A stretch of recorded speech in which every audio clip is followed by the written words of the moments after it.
બોલીએ ગણપતિ મહારાજની જય। શ્રીમદ ભગવદ્ ગીતા પહેલા અધ્યાયનો સારાંશ। કુરુક્ષેત્રના મેદાનમાં કૌરવ અને પાંડવોની સેના સામસામે આવીને ઊભી રહી છે। દરેક મહારથીઓ પોતપોતાના શંખ તેમજ ભેરી, મૃદંગ, શરણાઈ, ગોમુખ વગેરે લડાઈના વાજિંત્રો વગાડી વાતાવરણને ગજવી મૂક્યું। આ વખતે અર્જુનના કહેવાથી તેમના સારથી બનેલા શ્રી કૃષ્ણ રથને બંને સેનાની વચ્ચે ઊભો રાખે છે। અર્જુન ચારે બાજુ નજર કરે છે ત્યારે તેની નજરે પિતામહો, ગુરુઓ, બંધુઓ, પુત્ર, પૌત્રો, મામા, સસરા, સાળા ને બીજા ઘણા સ્વજનો નજરે પડે છે। તેને થાય છે કે આ બધાના મૃત્યુ પછી જો મને પૃથ્વીનું રાજ્ય મળે તો શા કામનું? તે રાજ્ય પ્રાપ્તિમાં આનંદ શું? તેના કરતાં સ્વજનોના શાસ્ત્રોથી મરવું શું ખોટું? આમ માનસિક પરિતાપમાં પડેલા અર્જુન નિરાશ થઈ ગાંડીવ ત્યજી દઈ રથની પાછલી બેઠકમાં બેસી ગયા। અર્જુન વિષાદ યોગ અધ્યાય પહેલો। ધૃતરાષ્ટ્ર અને સંજયને પૂછ્યું, હે સંજય, કુરુક્ષેત્રની ધર્મભૂમિમાં યુદ્ધ કરવાની ઈચ્છાથી એકઠા મળેલા મારા અને પાંડુના પુત્રોએ શું કર્યું તે મને કહો। સંજયે ધૃતરાષ્ટ્રને ઉદ્દેશીને કહ્યું, હે રાજન, પાંડવોની સેનાને વ્યૂહમાં ગોઠવાયેલી જોઈને દુર્યોધન ગુરુ દ્રોણાચાર્ય પાસે જઈ કહેવા લાગ્યો, હે ગુરુવર્ય, પાંડવોની વિશાળ સેનાને તમે જુઓ, જેની વ્યૂહરચના આપના બુદ્ધિમાન શિષ્ય ધૃષ્ટદ્યુમ્ને કરી છે। પાંડવો અને કૌરવોના મહારથીઓ, આ સેનામાં ભીમ, અર્જુન જેવા સુરવીર, સાત્વિક, વિરાટ, દ્રુપદ, ધૃષ્ટકેતુ, ચેકિતાન, કાશીરાજ, પુંજીત, કુંતીભોજ, સેવ્ય, યુદ્ધામન્યુ, ઉત્તમ મોજા, અભિમન્યુ ને દ્રૌપદીના 5 પુત્રો આદિ તમામ મહારથીઓ છે।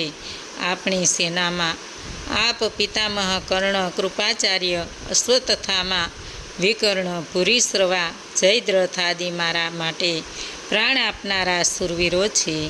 ભીમથી રક્ષાયેલી પાંડવોની સેના કરતાં આપણી સેના અપર્યાપ્ત છે, છતાં સર્વ બાજુથી ભીષ્મ પિતામાનું રક્ષણ કરો। શંખોના ભયંકર અવાજથી પૃથ્વી આકાશ ધ્રુજ્યા। દુર્યોધનના શબ્દો સાંભળી ભીષ્મ પિતામહે સિંહ ગર્જના કરીને જોરથી પોતાનો શંખ ફૂંક્યો। પછી ચારે બાજુથી એક સામટા શંખ ફૂંકાવા લાગ્યા। ઢોલ, નગારા, મૃદંગ, શરણાઈ અને ગૌમુખ વગેરે યુદ્ધના વાઘો વાગવા લાગ્યા। આ વેળાએ પાંડવો સેનામાં સફેદ ઘોડાવાળા મોટા રથમાં બેસી શ્રી કૃષ્ણએ 5 જન્ય શંખને અર્જુને દેવદત્ત નામનો શંખ ફૂંક્યો। ભીમે, પાંડુ, યુધિષ્ઠિરે, અનંત વિજય, નકુલે, સુઘોષને, સહદેવે, મણિપુષ્પક તેમજ કાશીરાજે, શિખંડીએ, ધૃષ્ટદ્યુમ્ને, વિરાટે, સાત્યકીતે, દ્રુપદે, દ્રૌપદીના પુત્રોએ, અભિમન્યુએ પોતપોતાના શંખો ફૂંક્યા। આ બધા શંખોના ભયંકર અવાજથી પૃથ્વી આકાશ ધ્રુજી ઉઠ્યા। સાથે સાથે કૌરવોના હૃદયો પણ કંપાવા લાગ્યા। રથને બંને સેનાઓ વચ્ચે ઊભા રાખવા સૂચન।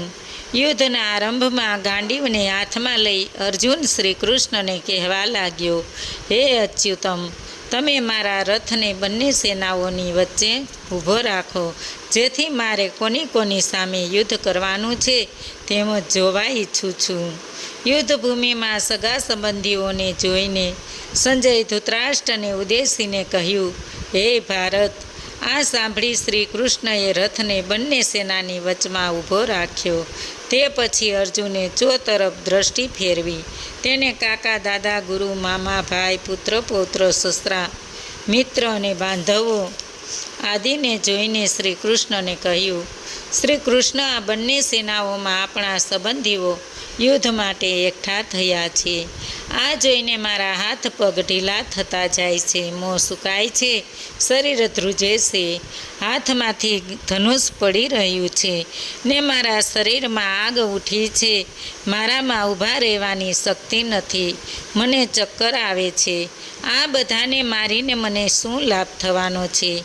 મારે વિજય જોઈતો નથી. રાજ્ય લઈને અમે શું કરીશું? જેના માટે રાજ્ય જોઈએ છે તે લોકો પ્રાણ અને ધનની આશા છોડીને મારવા માટે ઊભા છે.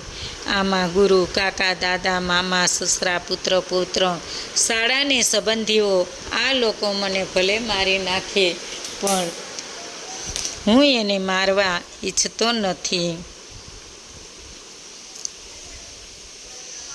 હું સ્વર્ગ, મૃત્યુ કે પાતાળ માટે પણ તેમને મારવા ઈચ્છતો નથી. આતતાઈઓને મારવાથી શું લાભ? હે જનાર્દન, ધૃતરાષ્ટ્રના પુત્રોને મારી નાખવાથી શું આનંદ મળે? આ બધા આગ લગાડનાર, ઝેર આપનાર, શસ્ત્ર પ્રહાર કરનાર, ધન હરણ કરનાર, જમીન હડપ કરી લેનાર, સ્ત્રીઓનું અપહરણ કરનાર, આ બધા આતતાઈઓ છે. આ આતતાઈઓને મારવાથી તો છેવટે પાપ જ લાગે. સ્વજનોને મારી નાખવાથી કોણ સુખી થાય? લોભવંશ થઈ કૌરવો કુળનો નાશ કે મિત્રદ્રોહને જોતો નથી. અમે આ જોઈ શકીએ છીએ. અમે આ પાપમાંથી બચવા વિચારવું જોઈએ. કુળનો નાશ થતાં સનાતન કુળ ધર્મનો નાશ થાય છે. ધર્મનો નાશ થતાં પાપનો વધારો થાય છે. પાપનો વધારો થવાથી સ્ત્રીઓ વ્યભિચારિણી થાય છે. સ્ત્રી વ્યભિચારિણી થવાથી વર્ણશંકર પ્રજા જન્મે છે. જે કુળમાં વર્ણશંકર પ્રજા ઉત્પન્ન થાય છે તે કુળ તેમનો નાશ કરનાર બંને નરકમાં જાય છે. સનાતન જાતિ ધર્મ અને કુળ ધર્મનો પણ નાશ થાય છે. કુળ ધર્મનો નાશ થવાથી હંમેશને માટે નર્કમાં વાસ થાય છે. ખરેખર દુઃખની વાત છે કે રાજ્ય સુખના લોભમાં અમે સ્વજનોની હત્યા કરવા તત્પર બન્યા છીએ. એનાથી ઉચિત એ છે કે આ કૌરવો શાસ્ત્રોથી મને મારી નાખે. સંજયે ધૃતરાષ્ટ્રને ઉદ્દેશીને કહ્યું, હે રાજન, આમ કહી તે પડે અર્જુનને યુદ્ધભૂમિમાં ધનુષ બાણ મૂકી દીધા અને દુઃખી થતો તે રથમાં પોતાની સ્થાને પાછલી બેઠક પર આવીને બેસી ગયો. ઇતિ શ્રીમદ ભગવદ્ ગીતામાં શ્રી કૃષ્ણ અર્જુન વચ્ચે થયેલ સંવાદમાં અર્જુન વિષાદ યોગ નામનો પ્રથમ અધ્યાય સંપૂર્ણ. બોલો કૃષ્ણ કનૈયા લાલ કી જય. પહેલા અધ્યાયનું માયતમ ફળ. કૈલાસ પર્વતના શિખર ઉપર ભગવાન શંકર અને માતા પાર્વતીજી બેઠા બેઠા વાતો કરે છે. એ વખતે ભગવાન શંકરને પાર્વતીજી પૂછે છે, ભગવાન, વૈકુંઠ લોક પ્રાપ્ત કરવા માટે ભગવદ્ ગીતાનો પાઠ કરવો અથવા સાંભળવો બધા ઉપાયોમાં શ્રેષ્ઠ ઉપાય છે તેમ સાંભળ્યું છે. તો તમે મને આ ગીતાજીના માતમ્ય વિશે કહો. આથી ભગવાન શંકરે કહ્યું, હું ગીતાને લીધે જ ત્રણેય લોકમાં પૂંજાઉં છું. દરરોજ હું ગીતા જ્ઞાનમાં નિમગ્ન રહું છું. એ ગીતાજીના પ્રભાવથી સંસારની માયા મને સતાવતી નથી. દેવી, તમે મને જેવો પ્રશ્ન પૂછ્યો તેવો પ્રશ્ન લક્ષ્મીજીએ શ્રી વિષ્ણુ ભગવાનને પૂછ્યો હતો. હે પ્રભુ, તામસી જીવો નિંદ્રાને આળસને આધીન થાય તે સ્વાભાવિક છે, પરંતુ આપ તો તે ગુણોથી પર છો, છતાં આંખો મીચીને કેમ પડ્યા રહો છો? ત્યારે વિષ્ણુ ભગવાને કહ્યું, હું નિંદ્રાધીન થયો નથી, પણ ભગવદ્ ગીતાનો આંખો મીચીને આનંદ મેળવી રહ્યો છું. મારા ઘણા અવતારોમાં ગીતા શબ્દરૂપ અવતાર છે. હું આંખો મીચીને તેના શબ્દાર્થને હૃદયમાં દ્રઢીભૂત કરી રહ્યો છું. આમ કહી શ્રી વિષ્ણુએ એક બ્રાહ્મણની કથા કહેવા માંડી. એક સુશર્મા નામનો બ્રાહ્મણ હતો. તે ઘણો દુરાચારી હતો. તે પોતાના બધા સમય ખરાબ કામ કરવામાં વિતાવતો હતો. એક દિવસ જંગલમાં ઘણો દૂર બકરી ચરાવવા ગયો. ત્યાં તેને સાપ કરડ્યો. તેથી તે મરણ પામ્યો. ઘણા પાપ કર્મો કરેલા હોવાથી તે કેટલાક કાળ નરકમાં દુઃખ ભોગવતો રહ્યો. ત્યારબાદ એક લંગડા ભિખારીને ત્યાં બળદ રૂપે તેનો જન્મ લીધો.